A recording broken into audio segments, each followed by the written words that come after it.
Today is the beginning of the end of the European Super League, and honestly, the last 24, 48 hours have been an absolute whirlwind. We've gone from utter despair to jubilation and just happiness knowing that this is going to come to an end.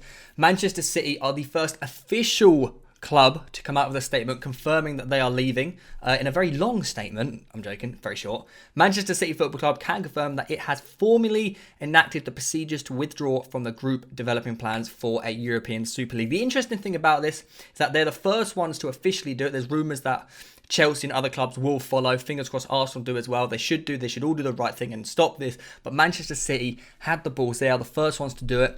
You've already seen a lot of players, such as pretty much the entire of the Liverpool squad. You've got Hector Bellerin coming out. A lot of big name players at these clubs now officially speaking out. The interesting thing about this is that I believe they'll all officially confirmed that they are withdrawing. But Perez, the mastermind behind this, the chairman of Real Madrid, he said in a statement that all these clubs have signed a contract on Sunday or Saturday at the weekend confirming they've signed to a 23-year deal with the European Super League. Now, it's going to be interesting how this works. I'm assuming the legal teams can sort out a way of them officially getting out. But yeah, I think it's the start of the right thing. Manchester City have set the benchmark. All the players from these Liverpools and other clubs have set the benchmark. The owners of these clubs, I think, need to leave, and I think you'll actually see a lot of them. You see, like, hopefully Stan Kroenke leaves Arsenal. The Glazer family, I think they'll sell Man United in the next few days or by the end of the season. They've definitely seen this European Super League as a cash cow way of earning a lot of money for their family, not just the club.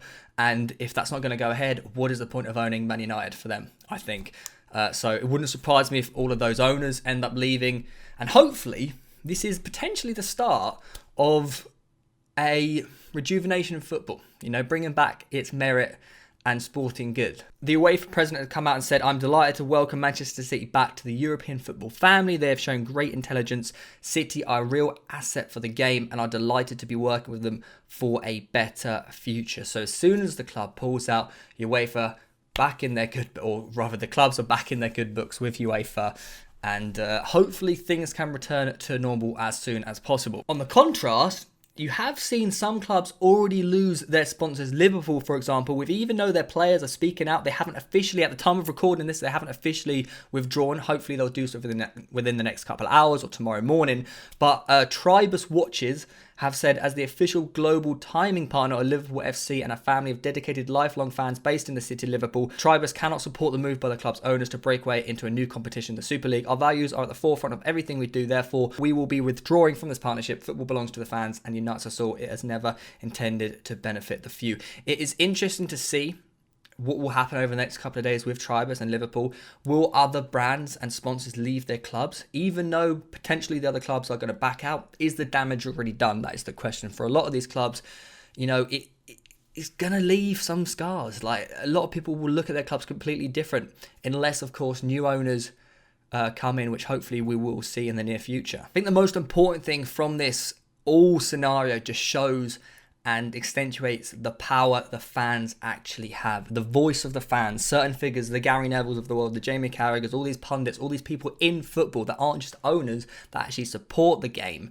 Their voice really matters, and without them, none of this would have happened. And without them, I don't think you would have seen a lot of the players come out and back the fans. I think the players agree with the fans, but I felt like as a player, it's probably a very difficult scenario for them to be in. So if they see their fans and they know that they've got the support of their fans, I think that gives them the confidence to speak out. You've just seen Raheem Sterling, you've seen loads of other players tweet out, and the support they're getting is obviously absolutely fantastic. Kroenke out is currently trending in the UK. I fully agree with that. He needs to go. It's interesting that currently the reports are saying that Atletico and Barcelona are still in the European Super League. Chelsea are undecided and have expressed doubts. Man City, the only official club, as I said, that have withdrawn. It's going to be a wild next few days or hours or whatever. There's no way this can happen. If clubs pull out, what club out there is going to be like, yeah, we're going to face this storm and join it? Are you out of your mind? There is no one else that's going to join this. If the likes of Barcelona, Real Madrid continue with this, they're just going to be on their own. They're going to be playing like the El Clasico every 2 weeks, and who's going to watch that? They're going to kill their clubs. So I think the inevitable is happening. This is going to come to an end. And as I said before, The only reason it's coming to an end is because of the power of the fans, and now actually the power of the players. As I said in my last video, I don't usually, do these types of videos and like whatnot, but I felt like this was so important. This literally killed football, and I just couldn't stay silent. So this is sort of done into a bit of a news video, but I want the news to be out there to you lot. Some of you may not be on Twitter, so some of you may get your news elsewhere. But yeah, well done to every single football fan. And more importantly, Patrick Bamford touched on it last night. This only highlights what people and fans can do. When we talk about the Black Lives Matter and the racism, there is so much more that we can all do to cut this out of football, just like we have stopped the Super League from happening. So this most definitely is not the end. The fans have the power to make football a better place and to make the world a better place. Okay? Don't give up. Keep going. Keep doing what is right. And eventually the Super League will come to an end officially, and we can get back to doing what is the most important thing, and that is making football and the world a much better place.